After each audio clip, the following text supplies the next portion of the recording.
Hey, it's Justine, and I'm on the Heal Squad today. I'm so excited to be chatting about my journey with thoracic outlet syndrome, which is a blood clot. It was a wild, surprising diagnosis, so I can't wait to tell you more about it.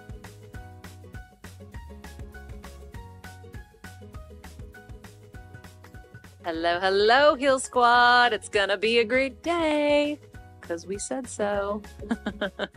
Whenever I declare it's gonna be a great day in the morning, it usually is because you're setting the intention. And so here we are setting the intention today, friends. We have a really great interview today with iJustine, a very popular YouTuber who just went through a health crisis that you will want to learn about so you can see the signs if something like this was to happen to you. But first, our quote of the day: taking care of your physical and mental health is not a luxury, it's a necessity for every woman. We don't know who that's from, but we agree. Welcome to the show. If you've not listened to Heal Squad before, you are now officially an honorary Heal Squad member.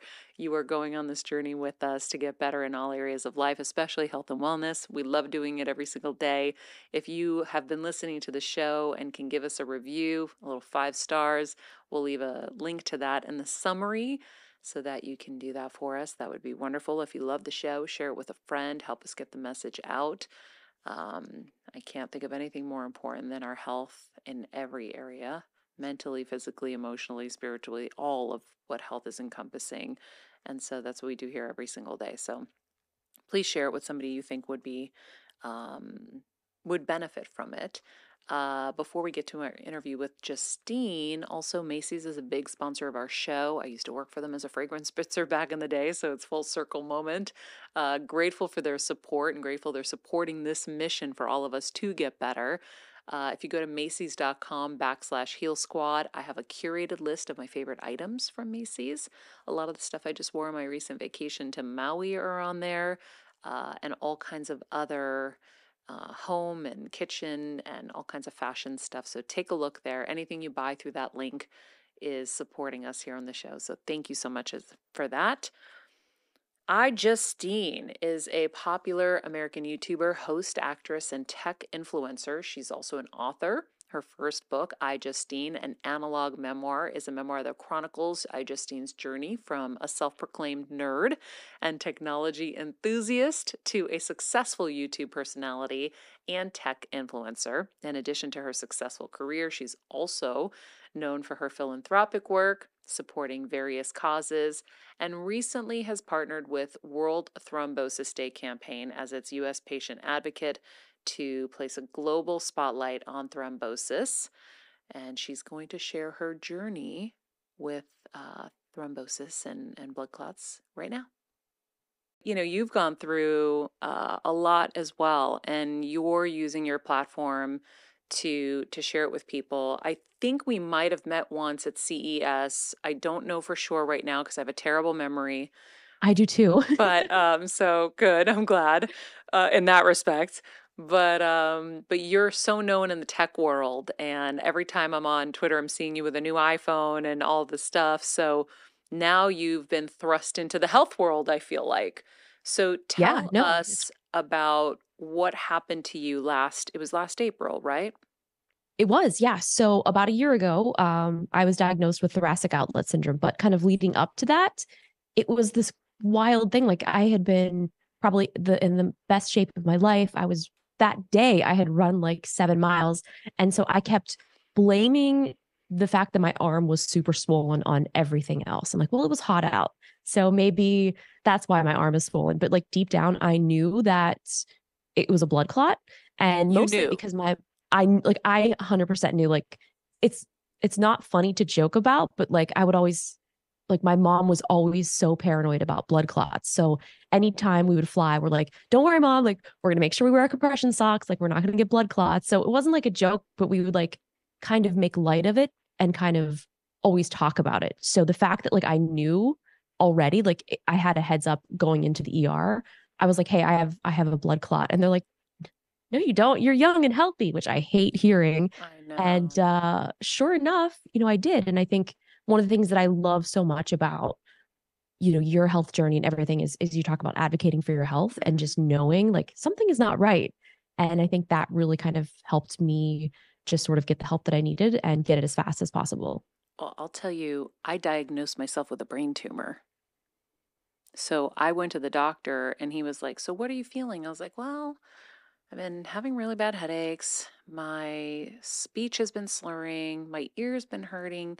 I think I have a brain tumor." Like out of nowhere, I go, "You're going to think Right. I'm crazy, but I think I have a brain tumor." And I was right. And so we do know. Now, your mom made you aware of blood clots. So that was in your awareness. My mom had just Mhm. gotten a brain tumor. It was in my awareness. So I think for people who don't have these awarenesses, it's going to be harder. But you knew you had it. You went in. They kind of, it sounds like they didn't believe you. How did you get them to believe you? Well, it was weird because I definitely waited a few days too long. Thankfully we did catch it soon enough, but I went to like an urgent care that was like close to my house, and as soon as the woman saw my arm, she was like, "Oh, I we're not equipped for this. You need to go to the emergency room." So going to the emergency room, and once they saw it, like it was it was so swollen and just purple. So like they obviously knew something was wrong. Wow. And I think the hardest thing about being there is, doctors sometimes don't talk to you and you don't know what's going on. So you're just laying there for hours and you're like, can somebody let me know what's happening? And as like they were doing the ultrasound, I kept trying to pry. I was like, so what do you see? She's like, I I can't do the say. same thing and they don't let you know. I know. And I'm like looking up and I was just like squinting. I'm like, is that something right there? And trying to like make light I of do the everything. And it's like, same thing, yeah, Justine. I stare at the ultrasounds and I'm like, oh, that might be something. Oh, I okay. know. And and then like they gave me like the printout and all of this stuff. And I'm like, I don't know. I mean, it turned out to be accurate. And, then they moved me to Cedars to like a larger hospital. And then the whole time, like I couldn't eat. I didn't have any coffee. And I was like, the migraine that I had from not drinking coffee, I think was worse than any of the other pain that I was feeling. So in the back of my mind, I was like, I have to quit coffee. So that was a whole next journey that I took after that. I just quit coffee in the fall, I believe it was. I quit it as well. Congratulations. Thank you. It was hard. It was tough. Was Yeah, it it's hard been for you? about it. The first 2 months was, I think mostly because I Really? missed that. Yeah, just like the ritual mostly of Ooh, just having something to drink. And so I would drink like warm water in the morning instead of coffee. you So didn't it just do kind of like, green tea? no, because I wanted to stay away from all caffeine. So I was like, Interesting. I don't want to replace one addiction with another. So I was like, all right, water it Although, is. let me tell you, green tea is so good for you. So So that's what I've heard as don't think well. about it as an addiction. Think about Mhm. it as antioxidants. To me, Dr. Christy Funk, who was on this show, talked about how great it is to prevent breast cancer, but also it prevents recurrence of breast cancer. 3 cups a Wow. day reduces your risk of recurrence by 50%. That's wild. Okay, so now I'm not going to replace it as an addiction, but as a health supplement. Exactly, I like exactly. that thought process. Okay, so you find this blood clot and what did they say? Was this life-threatening? Oh, definitely. And I mean, knowing how life threatening it was, I mean, it made it even that much more scary because for anyone that's not familiar, like a blood clot may be just in sort of your vein, but it can travel if it breaks off. It can travel to your lungs, it can travel to your heart, it can travel to your brain, and you can have a stroke. And so all of these things are very crucial. So they had me in the ICU for 2 nights and they did sort of a catheter that kind of pumped in the drug TPA into the clot. So the first 24 hours it didn't work. Then we went back in for the second and it finally did break up. But then again, advocating for your health, I started feeling weird, like this shortness of breath. And my blood pressure was normal, but for me, it was high. And so knowing like your base normal of what your normal temperature is, what your heart rate is, what your blood pressure is something I think that is so important for a lot of people because for me to be able to tell the doctor that's not right, something's wrong. I was able to let them know. We went and got a CT scan, and sure enough, ended up having a blood clot that traveled all the way to my lungs. So that was a whole nother kind of issue. You bring up a really important point that I, even on this show, have not brought up, and this is why I love these conversations. Knowing your baselines, your blood pressure, even your A1C, your heart rate, all of that is super important. Like my blood pressure is always on the low side. So when it's Right. low, I'm like, guys, don't be scared. That's normal. That's me. But yeah, I think I'm so proud of how much you were aware and involved. in your care. I'm sure it kind of saved you. No, definitely. And I'm so grateful because my other sister's a pharmacist. So she deals a lot with patients and blood thinners and all of that kind of stuff. And this is also very random. One of my friends that I met on YouTube is a radiologist who actually does this procedure. So I am about to go into the operating room, and I'm sure this doctor was losing his mind. But we call our friend Chris, and I go, look, I know that you do this kind of therapy. Can you be on the line and just let me know if this is what you would do if I was your patient? And he's like, okay. Huh. So he's on speed dial. My sister's on speed dial. And, kind of having that support system of like just a second opinion to be like, yes, this is a normal thing that, a doctor would do. I would be doing this if you were my patient. So yes, go ahead. Because it's scary. They What did tell they you these things do? like, When they found the so blood clot in your lungs, what did they do? well, for the original clot, like they started you on like a high dose of blood thinners, and then when they did the catheter, like you basically were directing that TPA drug directly to the clot to break it up. So that was like the scariest part because you then become a fall risk. So if you fall, you could basically be bleeding out. So you have to be like monitored. You can't get up. So for 2 days, I was basically bedridden. My sister was feeding me. I couldn't move my arms because there's so many things hooked up, and so there's so many other risks that go into that because it's like you go through with the procedure, there's risks, but if you don't, you could also die. So, it's one of those things that you have to kind of choose, and having people and the internet to kind of, rely on, I think is super helpful just to know that you're not alone and this is something that is a common procedure. When you were bedridden with all those things hooked up, and you know that like one false move, right? Or even you not doing anything for, Yeah. how did you feel? I mean, it was weird because I think while I was in there, I think I was still sort of delirious and in denial. And I somehow just sort of like blocked the whole thing out. So I would just stare at the wall for hours. Like I couldn't even really use my phone. I couldn't really do much. So it was just kind of like, okay, get through this and then figure it out. So, I mean, that was kind of, it was really all a blur, to be honest. Yeah, I can kind of understand that where I feel like l- being diagnosed with this, this pancreas tumor was so scary at first, but then it's really like you got to do so many things. You got to find a doctor, you got to schedule surgery. There's so many to-dos that you can just kind of get lost in, and then you're just trying to get to the next step of recovery, that it takes a minute to process everything. I'm just now starting to process what went on because I'm starting to talk about it. For you, when did you start to feel the gravity of what went on, and how did you cope with that?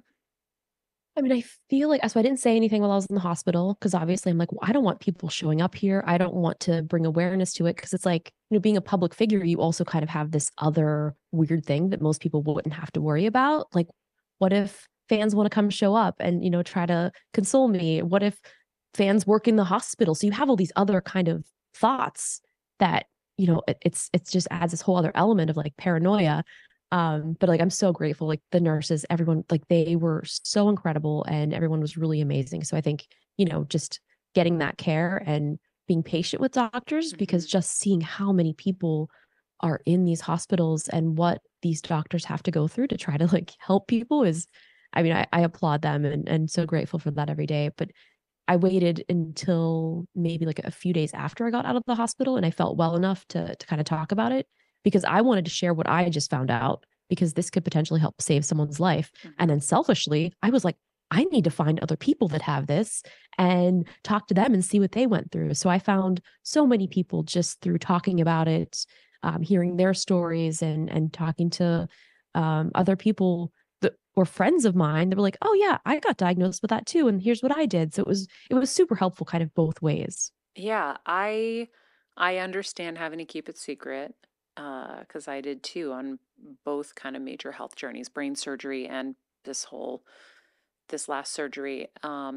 I find That's a it big secret to keep. So that had to been really tough for you. they were really hard because it's lonely when you can't Mhm. tell family, you can't tell friends, you can't, because if you tell the wrong family member and they tell people, right? Because it's a hard thing to keep a Right. secret.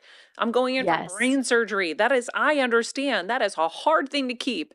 Or I now have, this neuroendocrine tumor, and I have to have a splenectomy and all these things. Those are hard secrets to keep. And Huge. so, and people don't have poker faces, right? So it's hard for them to, if they care about you, to keep all that in. And so Right. I save everybody from having to do that, but then it becomes a more challenging, lonelier journey, I think. You know, for you, you were able to tell people within 3 days. I had to wait, what, 8, 9 weeks before I could tell anybody. I had to wait for pathology to come back, make sure I was clear. Did you feel even in those few days any of that kind of that, loneliness from not being able to tell people?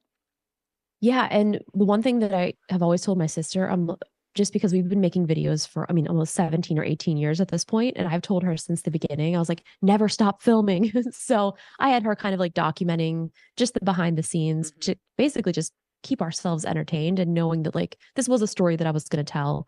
And there were points during she was like, you just look so sad and like things were not going right. She's like, I just couldn't film. I'm so sorry.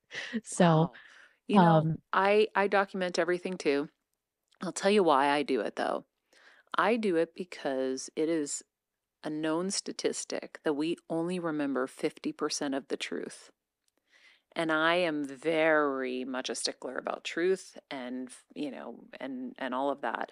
And so I wanted to remember how I reacted in every moment, how I handled things, how it really felt after.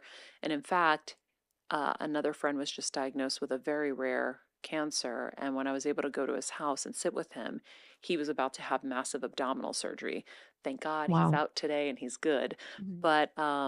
But I said, he was really scared. And I said, let me show you the video of me the day after. I was shocked at how good I felt. He's like, Yeah. what?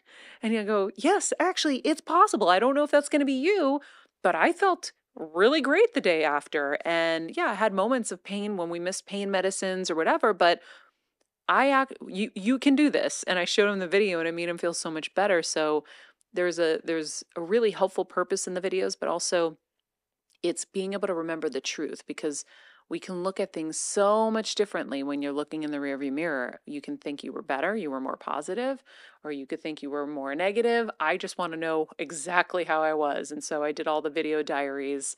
Do you look back at them?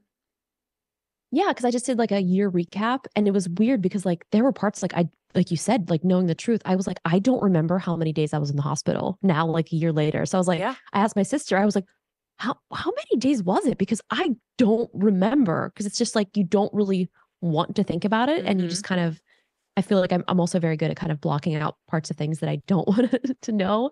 So I think, like you said, having those things documented and having that truth and just being able to resort back to it, even if it never sees the light of day, just having it for yourself, I think is amazing. Yeah, I 100% agree.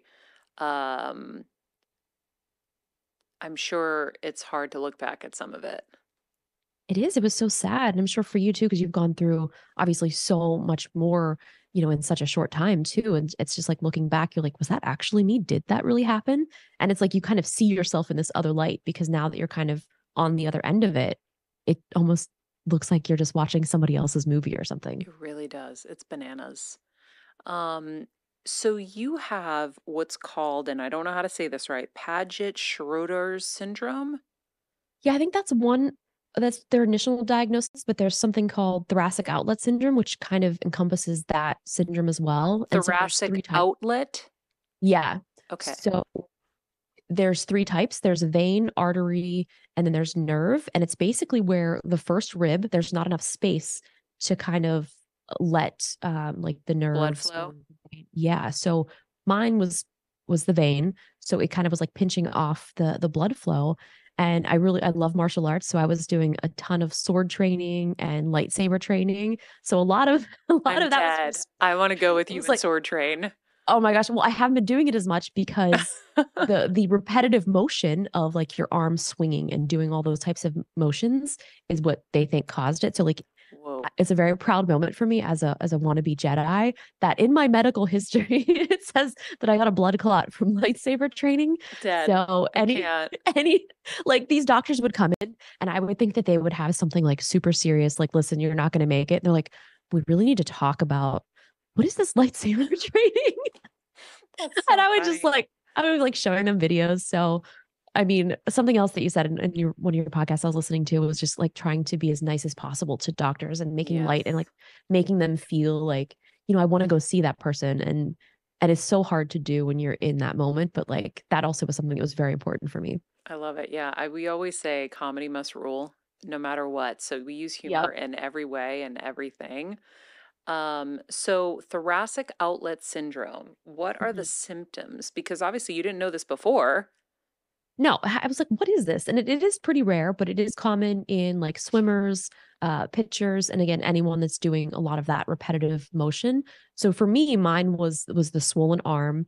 Um, and it was weird because when I really noticed that there was something wrong, there were like the tiny little veins in my arm started breaking. So it just looked like these little spider veins. And I was like, this is not great. And for the nerve pain, because I also met another patient who has the nerve portion of that. And they actually think that my sister may also have the nerve version of that. So I'm like, great, runs in the family. And that you just have, weird pains, a lot of headaches and stuff like that. And because it's not that common, a lot of people don't know to look for it. So, I've been even talking to some other friends who've been having weird neck and back pains and arm pains. Like, just ask them about thoracic outlet syndrome and see what they say. Well, interestingly enough, when I was reading up on it, I felt like I had a bunch of the symptoms and I was like, wait, what? So there Yeah, was it's neck and back pain.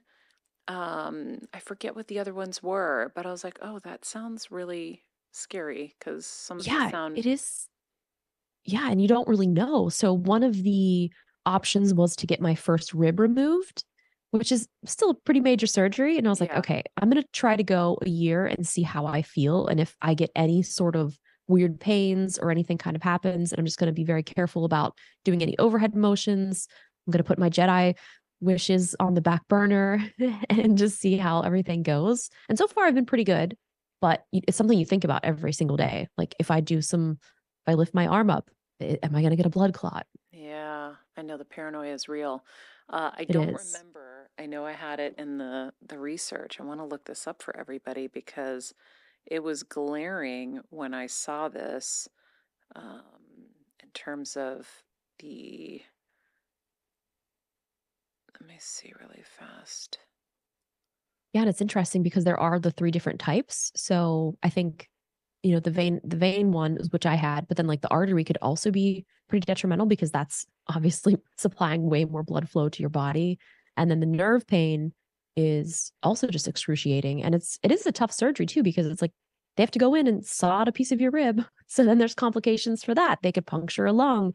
And I'm like, oh gosh, this is another decision that we have to make. So I'm like, Yeah. we could just ride it out and see how it goes, knowing that I have this. It would be such an easier thing to kind of take care of, going in now. Well, I love your lack of fear in your decision making. The fact that you said, let's, wait and watch this. You're not lightsabering anymore. So, Every once in a while. you're not aggravating it. Yeah. And now you're aware of what to look for so you can pay attention even better. Yeah, definitely. And it really is something that's always in the back of your mind. Even if I get like a small pain in my arm, I'm like, is that what is happening? I'm like, okay, I think that's just a normal pain. Like you're gonna be okay. Yeah. So if people are feeling any of these things, they should go to the doctor and get checked because a lot of times we think we're crazy. I had a mystic on the show who really laid this out for us and I love her for it. She said, "You're not crazy, you're wise. You have to listen to yourself and listen to your body when it's puffing out or something's not working right. There's a reason, and so you do have to go to the doctor to find out." Right. No, I love that. And it's sometimes, something's not right. And I know even like throughout my mom's journey with her health, we've talked to so many doctors and no one ever believes her because she had Lyme disease. And that's a whole nother kind of thing because it's like doctors don't really understand it and then they just want to treat it all these random ways. So it's, kind of seeing the things that she has gone through. I think that we've kind of brought that into like our own health. And it's like just, if one doctor says no, you have to go find another one and kind of do your own research and advocate for yourself because you're the only one that can do that. And I think it's so important. So true. Our moms, in a sense, have taken us on this journey so that we can be better. And I For think sure. being communicators, we have platforms to share all of this. So it's interesting how it all kind of works. And I can see you've learned so much in your journey. How did your audience respond to your diagnosis? I mean, it was shocking because they're all like, but you're the same thing that the doctors say. They always say you're so young and healthy. I'm like, well, I'm not that young anymore. I think I'm pretty healthy. But, you walk into somewhere and the doctors will have this perception of you just by looking at you, like you look fine. Hmm. And I think that's what a lot of people would do as well for me, or to a lot of people, like, well, you look fine. It's just like those invisible illnesses that people don't see that can be so detrimental. So I think it's just being kind to everyone because you actually do not know what they're going through. And I think my audience was very receptive. They were glad that I brought attention to it. And I think for women, blood clots are very common, especially if you're on birth control, giving birth. Like there's so many things that kind of can trigger that. Hmm. And, it's not just your arm. Mostly it's more common in your legs. So like mine was also kind of rare because it was the thoracic outlet syndrome, but usually it's like swollen legs, broken blood vessels, and things like that. So, if you do see something, go and get it checked out. Don't, wait a couple of days like I did. Yeah, it's interesting when you're not believed. Like when I was in the hospital, I felt something hard up here, and I said, I think I have a blood clot. And I don't know much about blood clots, but Mhm. it just felt intuitively like a blood clot. No, no, no, you're fine, you're fine. It was a blood clot. And I'm like, I think I Really? Oh, have one. wow. I think I have one over here. And they're like, no, no, no, I had one over here. Then I felt something down in my abdomen. I had a fibroid removed, a massive fibroid, Wow. while they did all the other operations. And I said, I'm feeling something down here. I think I might have a blood clot. They're like, no, you don't. And they're like, yeah, you do. Wow. So I've had my share of them at this point too. And they never thought that that's what they were either. And, it is hard when somebody looks healthy, but I've now seen so many people that have multiple tumors and things, all kinds of cancers in their body, and they look radiant. You Right. never freaking know, but you have to keep pushing back on people. So, what do you think are the biggest lessons you've learned through this journey, Justine? Even with your mom, It's too. definitely, yeah, I mean, it's definitely like listening to yourself, like, because if you're feeling weird, like something's not right. And I think, waiting it out a little bit is okay. But even if somebody tells you, like, no, no, you're fine, you're like, but am I fine? Because I don't think so. So I think it definitely really is listening to yourself, I think is so important. And because I'm a tech creator, like I love health tech. So it's like I've had an Apple Watch on for the past 8 years of my life. I love the Aura Ring. And so it's like I know what my normal blood oxygen is. And I know my heart rate. I've known it for the past 8 years. So it's like having that data, I think that's going to be the future of health, is really taking it back. And basically you're going to be your own personal nurse, taking your vitals every day. And these things, you can bring that to your doctor so that they can have a better baseline of how you are. Yeah. I saw that you were also an advocate for a diabetes organization. What was that connection? Oh, it was so the World Thrombosis Day. So it's more geared towards for blood clots, which was wild because that was one of the websites that I had went to get more information, and then they had ended up reaching out, and I was their U.S. patient advocate and just kind of bringing more awareness to it. So it's in October, and it's just a really great day because I just feel like it is such a random thing. Like never in my wildest dreams would I have ever thought that I would be an advocate for bringing awareness to blood clots. But I'm really glad that I can be because, I could bring humor to it. And yet I do have a large audience that, it's potentially could help save someone's life one day. Yeah, absolutely. World Thrombosis Day, the campaign is October. What did you say? October. I don't want to say the wrong date. I think it was the 13th or the 16th. Okay. Let's see. And Let's you're see their here. U.S. patient advocate. It's yeah, so it's Friday, October 13th. Okay. And yeah, so last year I did kind of like I worked with them on their campaign to just bring awareness to it. And I mean it really is amazing to kind of open up about these things. Cause I mean, like you said, it's like you find other people that have gone through something similar and Hmm. And just to be able to be like, I'm not alone. There's other people out there is really amazing. Yeah, for sure. I think just letting people know what you felt, right? It's the same thing with me. You don't, with pancreas tumors and cancers, you don't feel them. So that's why it takes so many lives. But I think that when I started sharing some of the symptoms and stuff, at least that kind of lets people know, well, if I'm having diarrhea for a long time, maybe that's not a Yeah. good thing.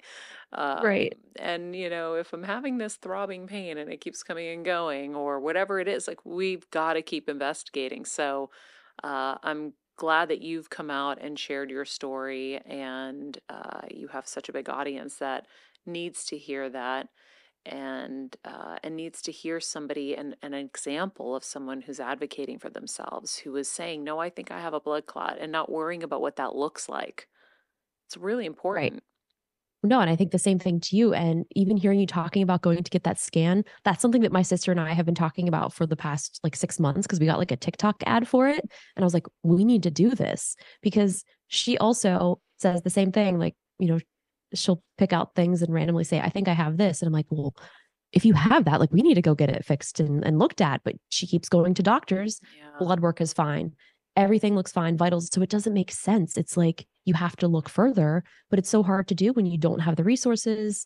And, doing this kind of tests on your own is so expensive and it's so unfair because it's like, you just can't be spending money to do these other things when you have to live. But it's like you might need to do these things so that you can live. So it's really an unfair battle. Such a good point, which is why I'm working on getting it covered by insurance companies for everyone. That's amazing because I think it's so important. Yeah, I think it's the number one preventative thing that we'll be able to do that will catch things early. So I'm making headway, that's for sure. That's amazing. No, let me know if you need any help with that because I would definitely love to assist in any way because I think Oh, it's so for important. sure. I will definitely call on you. Yeah. Thank you so much. I'm glad Yeah. you're No, thank okay. you. All right, friends, I hope this reminds you to listen to your body and not think you're crazy and go get checked whenever your body is sending you signals and yelling at you. It needs us. It needs us to be aware and it needs us to help. So please, please, please remember that. And that's it. In the meantime, be nice people, make good choices, and be present.